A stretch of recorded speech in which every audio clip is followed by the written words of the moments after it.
so much, Mickey. And again, welcome to Team Shop Talk. Thank you, Miss B and Angelo and David. Thank you so much. And I guess this, unless Kevin has something to add, I guess this. Well, basically, from the consumer side, if I wanted to sit in somebody's chair, as long as they did my hair correctly, that's all that mattered to me. Anyhow, whether they were licensed or not. Mm-hmm. But I can relate being a licensed barber or a licensed beautician like the Superman. I mean, can Superman fly without his cape? Yes, but he wears his cape to be recognized. When he put his cape on, he got the S on, and they say, hey, that's Superman. If he didn't have his cape on, they'd be like, who's that man flying in the sky like that? So I can understand when they become licensed, you become that Superman. They can look up on the wall and see your name on there and say, okay, this person is really serious about what they're doing. They're not just only good, but, I can call the state board up on them and say, hey, Superman, you kind of put the part in my head kind of wrong or something like that. So, so I think it's a good thing. I think it's a good thing showing that, people are serious about what they're doing, and then they can have their paper, their license where actually they can show us, hey, I'm Superman. I think that's wonderful, and it kind of scares me when they were talking about making it so that it didn't require a license. And a lot of states don't have to have, like a few though. Mm-hmm.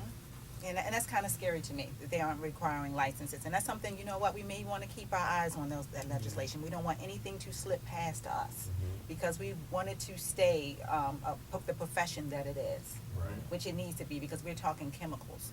We're putting people's lives, literally putting their lives in our hands. So that we're going to have to fight to make sure that it stays intact.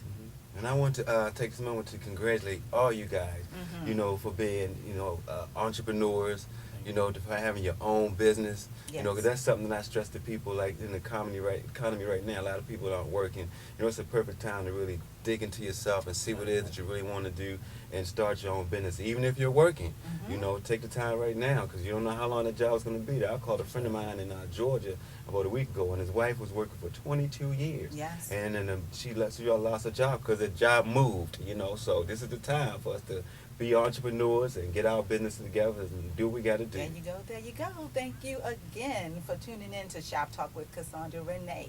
And until next week, bye-bye. Bye-bye. Bye.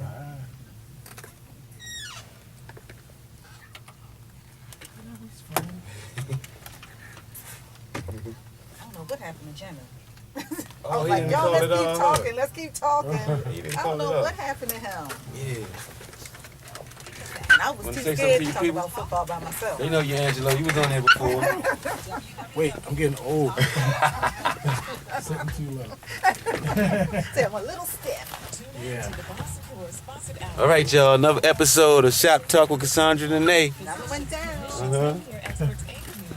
Thank you.